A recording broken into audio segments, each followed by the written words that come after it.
Hey, Hey, so let's talk about a I movie. finally watched Andor, and I'm very excited to get into it, and let's talk all about Andor. Yeah, I haven't seen Andor. You haven't seen Andor? No, I don't know if I'm going to watch But Andor. the people demand that we talk about Andor. All the people love Andor. I didn't like Rogue One. I'm like the one stick in the mud who didn't like Rogue One. I didn't love Rogue One either, and guess what? I really hated Andor. Okay. Ooh, people are gonna dislike that. I assume I will like Andor if I watch it, but it's very hard for me to get up the motivation to watch it because so much Star Wars stuff has just been bad lately that it's just like, why do I want to watch any more Star Wars? Yeah. Now, what I do like is the MCU.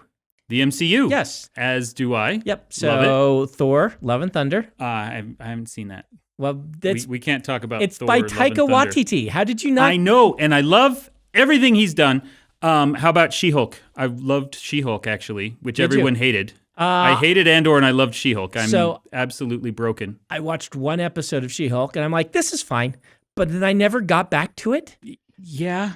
So it's only good in spurts, and most of the really good stuff is late in the season. Okay. It's not a good show. It's just a show that I liked. That's totally justifiable. Yeah. Top Gun? Top Gun. Top Gun Maverick. Top Gun Maverick. I haven't seen Top Gun. You haven't? How?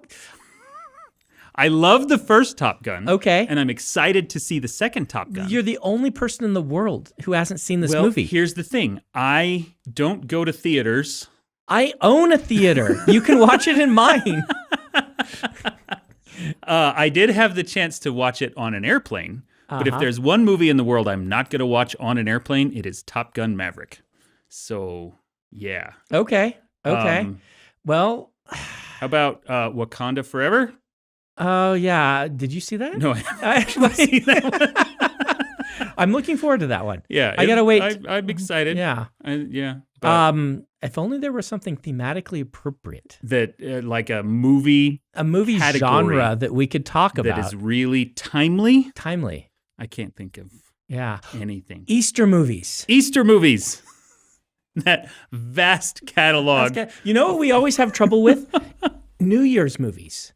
My wife want to watch a movie on New Year's. It's a thing. Like, why are there not more New Year's movies? Because you're hanging out with your family. You got to stay up until midnight because the kids are old enough now that if you turn on the thing at 10 and pretend it's midnight, they can read a clock. Yeah. That worked for a few years. So you're like, all right, let's watch a movie. There's one New Year's movie. There's two New Year's movies. Okay. I'm thinking of the Hudsucker Proxy. And I'm Hudsucker Proxy and Bachelor Mother, which is a 1930s Ginger Rogers movie that I love. Okay. But that's mostly because I have a deep and eternal crush on Ginger Rogers. Okay. Well, maybe we'll have to watch that this year. I mean, we ended up watching a different Coen Brothers movie the next year, and we've done that a couple years in a row because we're like, well, we don't want to watch the Hudsucker Proxy again. Okay, well, here, I'm actually going to pitch one to you. Okay. There's a Bollywood movie that is called Happy New Year. Okay. And it is amazing. Yeah? It is a heist movie about a team that is going to steal this amazing diamond out of a vault under a hotel on New Year's Eve. But the only way they can get into that hotel to be in the right place at the right time is to win an international singing competition. And it's amazing. That sounds wonderful. So good. It's Shah Rukh Khan. It's Deepika Padukone. Okay. It's rad. Okay. I watch it the last 2 years running. I've watched it on New Year's Eve. Here's the question: do we need to start it at like 4 p.m. to be done by midnight, or? Yes. Okay. It's at least 3.5 hours. Okay. It is a long movie. Okay. But it is worth it. That sounds like a wonderful pitch to me. Thoroughly insane, but it's wonderful. Why are there so few movies based on the holidays when you want to watch a movie, right?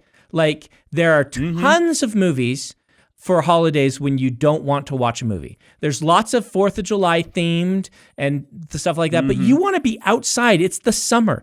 Yeah. You're doing fireworks. You're hanging out with the kids. You're doing a barbecue. You're not watching a movie. Well, and that's my problem every Halloween. I want to watch a Halloween movie, a scary movie, a horror movie, and I have to go trick-or-treating every friggin' year. This is not that's like Halloween movies, there's not time. If you start a movie on Halloween, guess what's going to happen? Even if you're at home, you're going to answer the door every 32 seconds. Which is not an opportunity conducive to the building of dread. Yeah.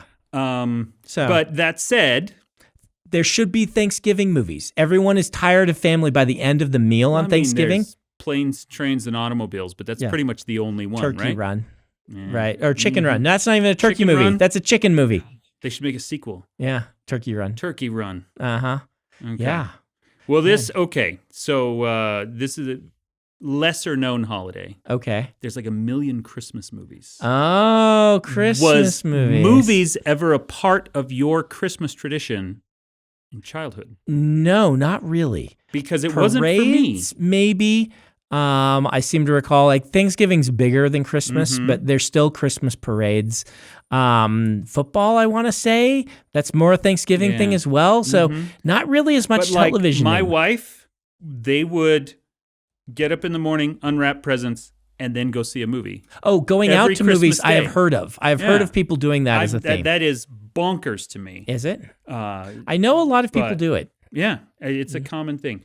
They don't watch Christmas movies on Christmas, though, usually, I would assume. Other than the ones you go see in the theater. Like, my wife and her brothers, Home Alone, opening day or whatever. Mm-hmm. All right, so here's kind of a secret about Brandon. Okay. I have not seen most of the classic Christmas movies. Really? Classic Christmas movies. Okay. What do you define as the classic Christmas movies? Like I did not Life? see It's a Wonderful Life until I was married, and my wife, with horror, discovered I had never seen It's a Wonderful Life. Okay. And then plopped me down and showed it to me. Mm-hmm. And It's a Wonderful Life is a genuinely great movie. Yeah. I was expecting it to be dumb and cheesy, and it was self-aware enough that it avoided being dumb and cheesy. Yeah. And I thought it would be super sappy, and it was actually just the right amount of sappy and acted really well. So I could still quote the whole movie, which was weird to me, but I didn't know the movie. I thought I did. Yeah. But I thought I was in for a cheese fest. Mm-hmm. But I didn't see that till I was married. Have not seen Miracle on 34th Street. Haven't seen The Bishop's Wife. Yeah. That's one that people talk about. And there's like another one that's in that same category.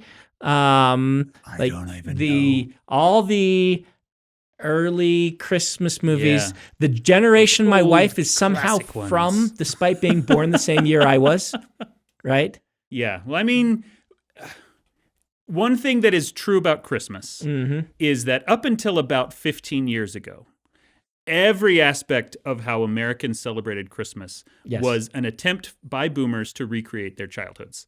And so we all grew up watching those classic movies. See, I didn't, though. That's interesting. I don't know why my parents didn't. It's this weird thing where I talked to my wife, and she had all of that, right? And she listened to her parents' music, and she watched all these movies, so she knows all the movies from the 50s and 60s. Yeah. I haven't seen them. But I can tell you, music from my generation where she's like, "Oh yeah, Gordon Lightfoot." I'm like, "No, that's good. He's great. He's really great." But But have you ever heard of Pearl Jam? Yeah, Metallica. Yeah, no, she can't name any of the songs. So let me ask what is your favorite Christmas movie? Well, this is going to come down to the joke question on the internet that gets bandied about: is Die Hard a Christmas movie or not? Because if it is, then it's Die Hard. Then Die Hard is your favorite Christmas movie. Yes, but I'm going to say that's a joke. What's my favorite movie about Christmas that doesn't just take place coincidentally? So over Christmas? Before you answer. Does that mean we are excluding like every Shane Black movie, right? Yeah. Lethal Weapons and Die Hards, Iron Man 3, Kiss Kiss Bang Bang. None of those count. Yeah. Okay. Yeah, none of that. I mean, you can count them as Christmas movies. I totally will, right? But I will ask the question, what's your favorite movie about Christmas to distinguish? Like, Die Hard is a fantastic film, and it's a joke that people say, but not really because it takes place over Christmas. It's about the reunion of a couple. Full of Christmas iconography. Yes. Yeah. So what's my favorite that's like, so you're going to have to kind of have a fight between young Brandon, who just wants to say Rudolph the Red-Nosed Reindeer, Rankin Bass, Abominable's Bounce, right? Like Bumble's Bounce. I just love that whole movie. Well, and it's very good. I have it basically memorized, like most of the people from our generation. Yeah. Though I don't know if it's my favorite. Like, I'm not sure. I'm gonna list that one. Okay. But I've enjoyed a lot of Christmas films. Like, my wife hates Elf, and I like Elf. I think Elf is funny. I love Elf. I thought you would hate it because it's enjoyable. I love. That's fair, and we're gonna get to that later. There's definitely a movie that I dislike that you are gonna light me on fire. Mm-hmm. But no, I like Elf a lot. I cannot. It has been years since I've been able to watch it because my teenage children cannot handle secondhand embarrassment. Okay, which means Elf and While You Were Sleeping are completely out the door. Okay, I love those movies. Have not been able to watch them at Christmas time. I don't have a high threshold for that. I don't like secondhand embarrassment as too much of a plot device. But both of those movies work for me. And I think what it is with Elf is there's just so much sincerity. Like, I hate the movie What About Bob? Oh, yeah, it's terrible. Just terrible because I empathize with the psychiatrist. The psychiatrist, right?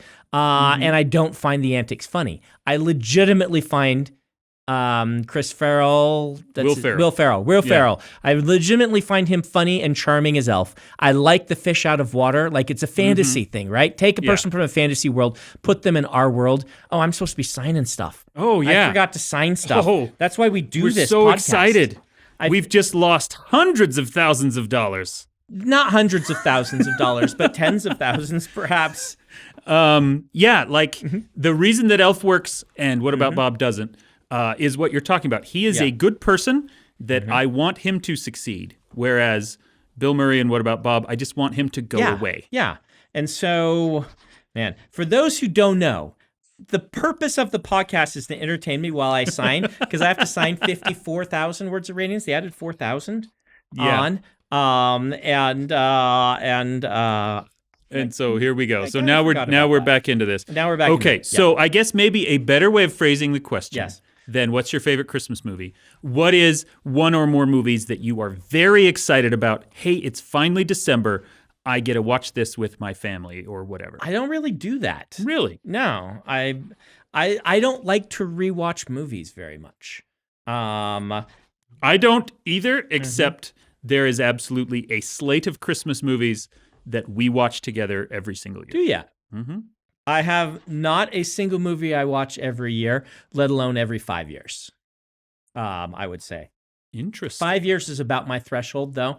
If you come to me and say, hey, do you want to watch this? And it's been about 5 years. If it's a movie I like, I am much more likely to watch it. If it's been 5 years. I can tell you, though, my least favorite Christmas movie, and maybe you indicated you have one. Mine's going to be, I think I've shared this story before. It's going to be not that surprising to you. It's Jingle All the Way. Okay. Yeah, I have never why? seen Jingle All the Way. Well, I've seen it enough times for both of us. Why do you hate it? It was the movie that was on at the Suncoast Motion Picture Company. That's right. When I worked at a tie cart in the mall, right? Home from the mission in Korea, went and got this job and sold neckties, and they played this movie every day on repeat. And I was sitting there with nothing to do because you have to engage the customers. I got in trouble if I wrote at this job. Which is fair because I was there to, sell ties. So they wanted me to look friendly and inviting. So I had to stand up and walk around, straighten the ties, sit down and smile at people. You couldn't solicit, which I appreciate. That makes a shopping experience miserable. Yeah. But I had to be there and friendly if someone came and wanted to buy a tie. And so I had my chair and the tie cart was right in front of the Suncoast with a giant thing. And there is Arnold Schwarzenegger and Sinbad chasing this stupid toy. It's a bad movie anyway, right? It's already a bad movie. It is a beloved cult classic. No, it is not. It is a beloved bad movie. I refuse to believe that anyone enjoys this movie unironically, right? They have Phil Hartman, and he tries to rape the wife of Arnold Schwarzenegger in a Christmas movie. What? Yes. No wonder I haven't seen this movie. It is so, and like Arnold Schwarzenegger burns someone's house down trying to steal a toy for his son. Like, that is wild. Like it's funny that, dad is chasing this, like it's a good premise. Dad's chasing this really hard to get toy. My dad did this to get me like a video game that I wanted when I was young for Christmas, and they're really hard to come by. And that's a funny thing. But pushing the father to wit's end to the point that he breaks into his neighbor's house, steals the present that they had put for their son under the tree, accidentally burns the house down by starting it on fire. And this is our protagonist. This is they took the wrong lesson from Christmas Vacation of pushing a guy to the edge where you just start hating him. So... And I'm going to guess that the movie does not grapple with the consequences of that either, right? There's probably like a wonderful ending where he gives his kid the toy. It is. Yeah. I think a toy Santa or maybe a wise man, or even like he starts the fire, right? And he like ends up burning a part of the nativity or a Santa or something. And it's on fire. So he kicks it. So the family comes home and the burning head of like Jesus or something flies out the window of their house that's on fire. And this is legitimately, that's a funny concept, but it is the wrong concept for this campy, I love my family movie, which is what it's about. It's not Christmas Vacation. That quote right there makes you think, it's a spoof. It's not. It's just really, really bad. And at the end, like the boy wants this superhero, right? This doll of a superhero. And so his dad, who just happens to be Arnold Schwarzenegger and looks like a superhero, ends up having to act as that superhero by accident. He's not an actor. He ends up in the costume at the holiday parade, right? And then has to save his son using superpowers that the suit has for the actor. This is getting worse and for worse. No reason. Sinbad and him have been competing for this toy. And at the end, like Sinbad puts on the villain costume, kidnaps his son to get the toy that the son now has. And Arnold Schwarzenegger uses superpowers from the suit that is for the Macy's Day Parade to fly in the air and save his son. And then takes off the mask. He's like, I am the superhero. And his son's like, my dad is the superhero. It is so dumb. It is so ridiculously bad. That's amazing. Yeah. All right. I've ranted about. Okay. I can quote every line in this movie. It's burned into my skull. It's like not there by choice. It's like a brand. I hate that movie. I do have to say, because you mentioned Christmas Vacation. Yes. If I had to pick my very favorite Christmas movie, it's either Christmas Vacation or the old Peanuts special. Both are legit greats. Yeah. I'm there with you on both of those. And those are widely disparate things. Yes. Merry Christmas, Charlie Brown is specifically about depression. Yes. And Christmas Vacation kind of is about mental illness too, in a way. It's about trying to have the best Christmas and everything goes wrong. Yes. Absolutely love both of those movies. All right, what's your most hated, or the one that you've been waiting to tell us that you hate? That everyone's so this is not my most hated Christmas movie. I actually do enjoy this movie. However, oh dear, I don't love this movie. And it is a beloved classic that. What haven't we mentioned? Have we mentioned it? A lot of people, especially millennials, are going to say this is their favorite Christmas movie of all time. The Santa Claus? Muppet Christmas Carol. Oh, wow. Oh, wow. Yeah. You have a heart of coal. I mean, it's okay, but it is far from the best Christmas movie. It's not even the best Muppet movie. It's not even the best Christmas Carol adaptation. Okay. It is an acceptable B-tier Muppet movie that people only watch because it's Christmas time and they got to watch something. See, like, I'm going to say it's A-tier Muppet for me. A-tier Muppet? A-tier Muppet. I enjoy it as much as I enjoy the great Muppet films. And so the original 3 Muppet movies, yes. Mm-hmm. Nothing they've made since is equal to them, in my opinion. I would put only the Muppet Christmas Carol in with them. It's certainly the only one that's close. So here's Treasure Island has its moments, but here's why. Okay, I legit like the music. In Muppet Christmas Carol, I could sing multiples of the songs. One good song. Which one? It Feels Like Christmas. That one is good. Marley and Marley is fun. Marley and Marley is it's so boring. It's fun. I legit like the adaptations of the characters that they have done.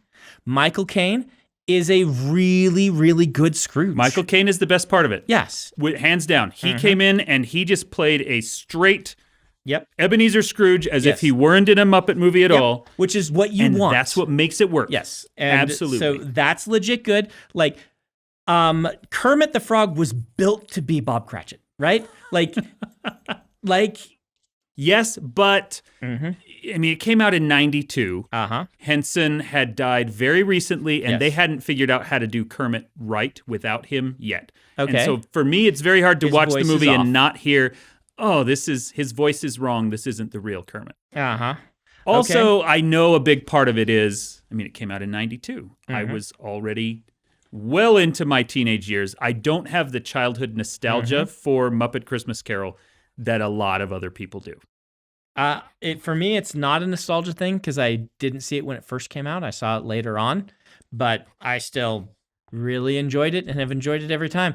There's a joke in our household that my sister-in-law, because my sister-in-law and brother-in-law and their family live with us since COVID, that she does not like scary movies at all. And she jokes that the Muppet Christmas Carol is the scariest movie she's seen. Because she won't see anything scary in it. It's the baseline. Okay. So and there's Marley and Marley showing up. That's the threshold for her. Threshold for a horror movie for her. So that is the benchmark beyond which she will not go. I don't know. I don't like Marley and Marley. I love Statler and Waldorf. I think that is a fun concept that doesn't work. Okay. I don't know. I think most of the songs are instantly forgettable. Okay. It's such a pedestrian movie. Okay. I just think it's like the perfect, if you're going to have the Muppets adapt something, it's the perfect adaptation using the Muppets. And I wish that we had dozens of things like this. I agree.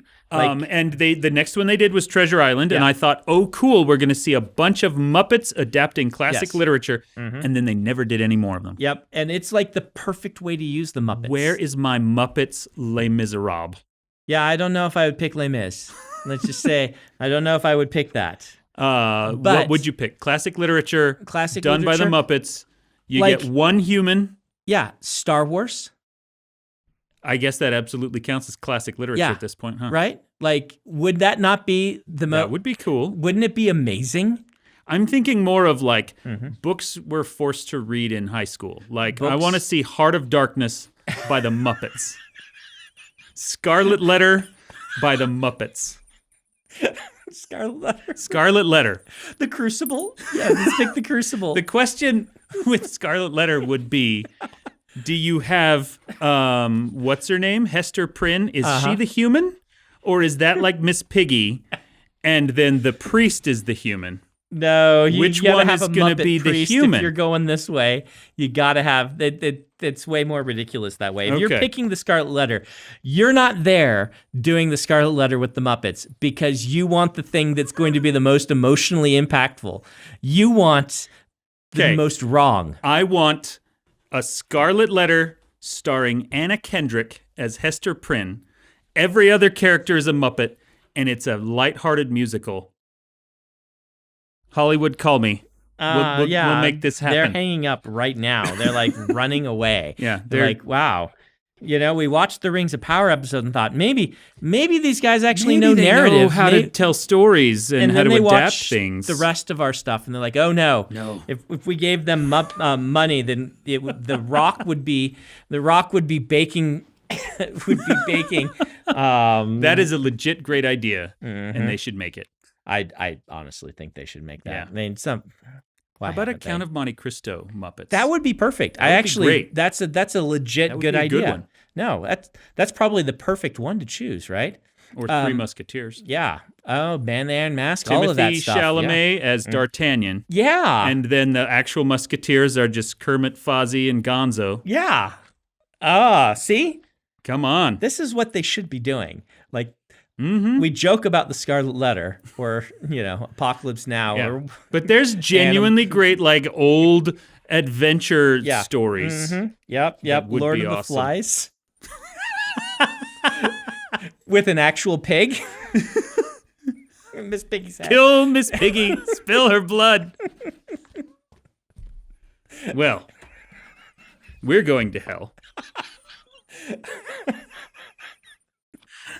I want this now. I want this so bad.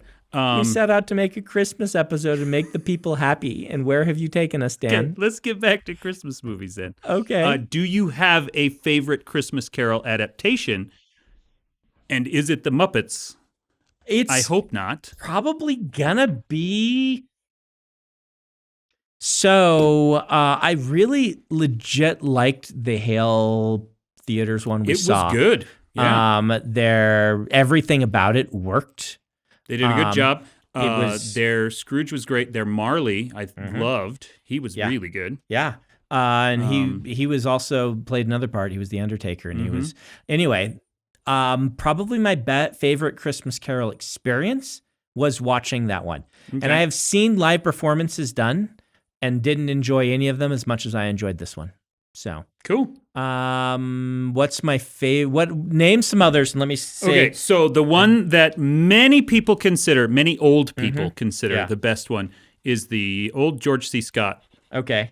Christmas Carol. Yes, I have seen that. I actually haven't seen that one. Only vaguely remember it though. There is the Albert Finney Scrooge, which is a musical. That is my favorite. Okay. And that is we have to watch this every December kind of movie in my family. Even my kids love that one. Not seen it. It's awesome. Okay. It's not as well beloved because people have bad taste, but it's very good. Coming from you, that says a lot. Coming from me. There is Scrooged, which the I Bill don't Murray really one. like. It's very kind of mean-spirited. Yeah, that's the problem. And so I don't get into it as much. Yep.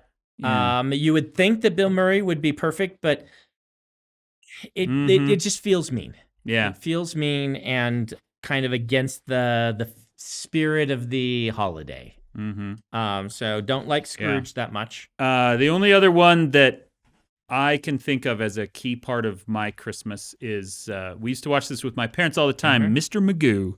Okay. Which again, that's a super boomer thing, right? He was an old cartoon character. He did a Christmas Carol adaptation, which I only remember one scene of, but I love it. A lot of people think the Jim Carrey one is legit good.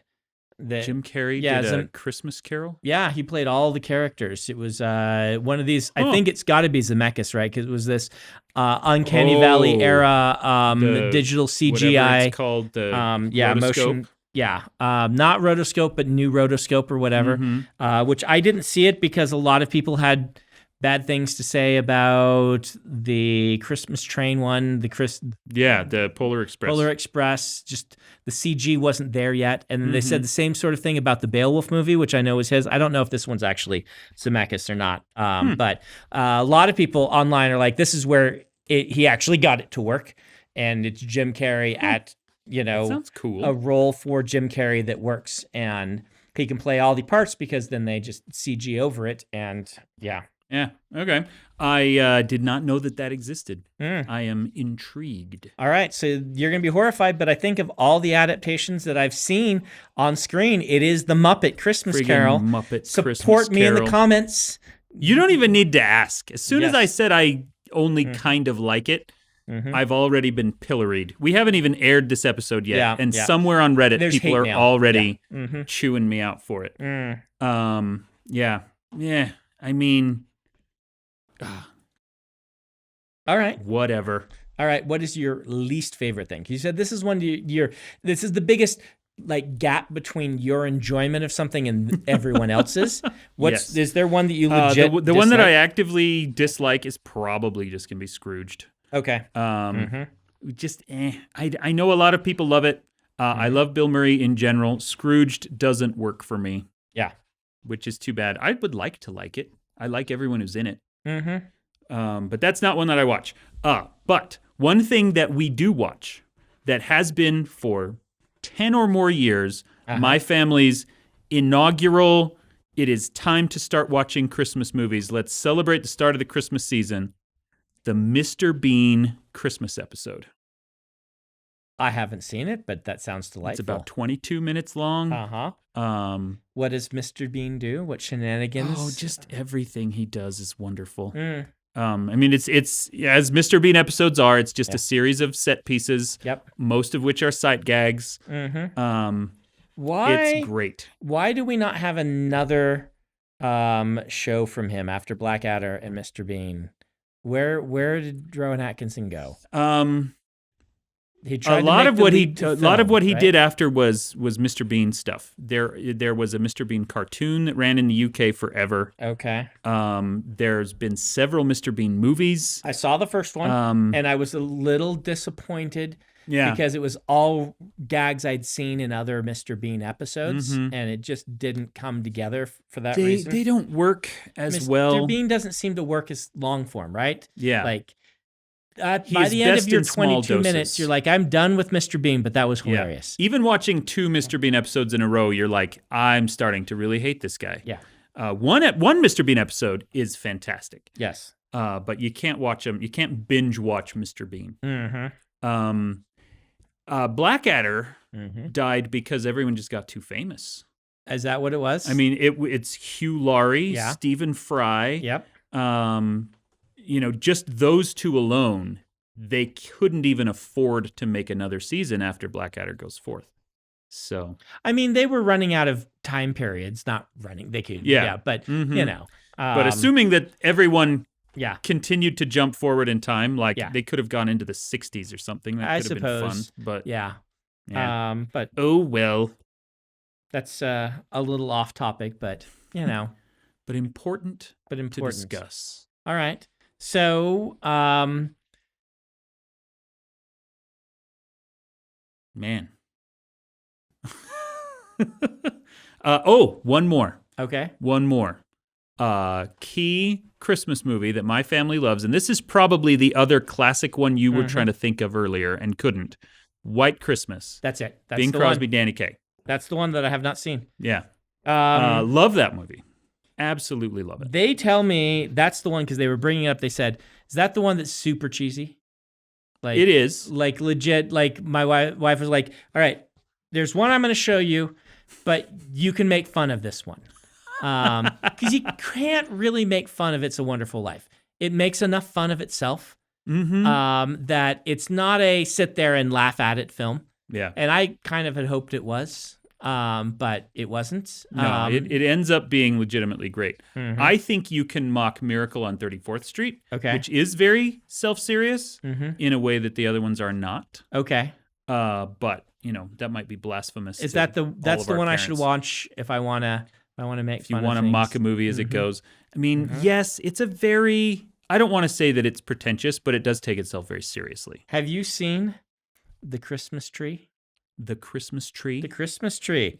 The classic, very bad, very, very badly animated, not even a B movie, made for TV Z movie that came out in the 80s or 90s and then became a meme once it was able to be posted to YouTube and things like that. I don't think so. I have seen it multiple times.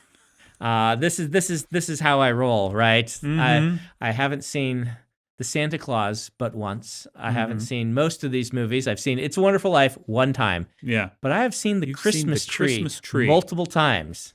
Why? Because it is delightfully bad. It's the perfect amount of bad. And watching a TV movie, which is, like 30 minutes long, that's a good increment for bad, right?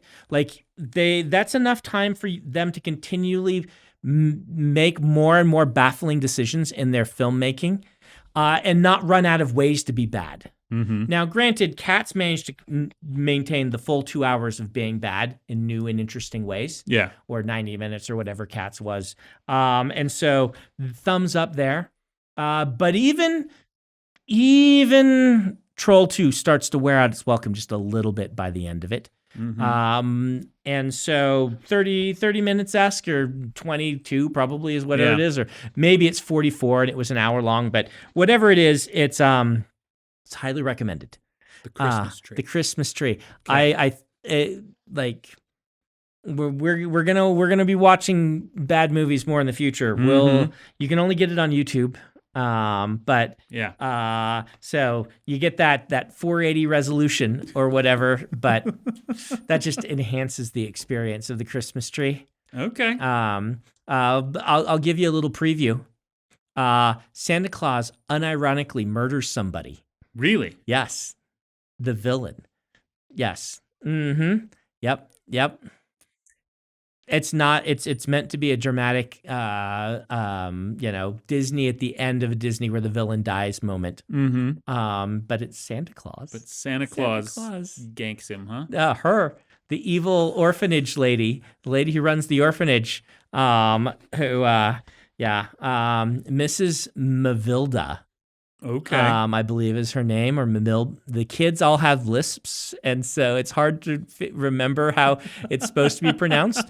But yes, she's going to cut down the tree that the kids in the orphanage all love. And I believe Santa Claus flies past and she gets struck by lightning as she's doing it. She has a chainsaw and she's dead. So wait, can Santa Claus throw lightning in this version of the story?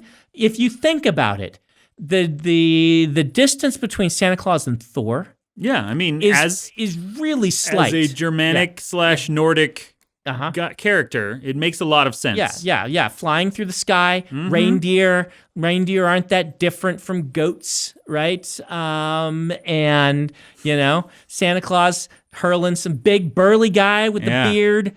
Hurling some bolts of lightning. We've just absolutely ruined somebody's biology test. They're taking a biology test like tomorrow, and they're going to write down reindeer are basically goats. Well, Calvin taught me that bats are bugs. So same thing. Same difference. Okay. But yeah. I'm excited. Okay. It's real good. Sounds like the I need animation to watch this. enhances it so much. Yeah. It's okay. Chef's Kiss. This is true connoisseur bad movie. You don't get a lot of them that in animation are truly fun to watch bad movies, because most of the bad movie animation are just made cheaply to be knockoffs. They're like, Asylum style cheap knockoffs, and there's no real heart or emotion put into them. And there's no actual incompetence. It's just competent people who didn't have time. And so money. And so you have these movies that are just slow and boring, and they're bad in one way. And so 5 minutes is more than you can handle. It's really hard to find those animated ones because it's the thing is, to make animation, you need to have a certain level of competence, right? Yeah.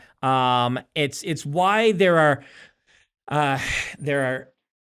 it's why there are so many more bad children's books than there are bad novels that get published. In the same way, there's more bad regular films because you can just get your camera and go out and you can film it and you can have a tiny budget than there are animated, because the level of cost and expense you have to put into it is so high just to make any animated baseline. It's the same with the novel, right? You have to finish a novel. And so you end up with more short stuff like, like My Immortal, then you end up with, your Eye of Argons are kind of gems among the rough. Same way with animation with bad movies. Makes sense. Yeah. Now, we've been talking about bad movies and our shared love of bad movies since we started this podcast. Yes. Now that I work for this company and have access to your calendaring system, I've got a bad movie night on the schedule. Yeah, for about a month from now. For next month. I just looked at my calendar. I didn't know about this, and it was on there. Yeah. So you have access to my assistant and my theater, and I'm apparently watching Yo-Yo Girls from Mars? Yo-Yo Girl Cop. Yo-Yo Girl Cop. Yes. Okay, Yo-Yo Girl Cop. That is the official Dan Wells most awesome movie ever. Okay. Boy, what is the official Brandon most awesome? Oh, Speed Racer. Speed Racer, clearly. Speed Racer, which is also good. Yeah. Well, so is Yo-Yo Girl Cop. Okay. This is my Speed Racer. I will report back on Yo-Yo Girl Cop in about a month. Awesome. How's that, Ben?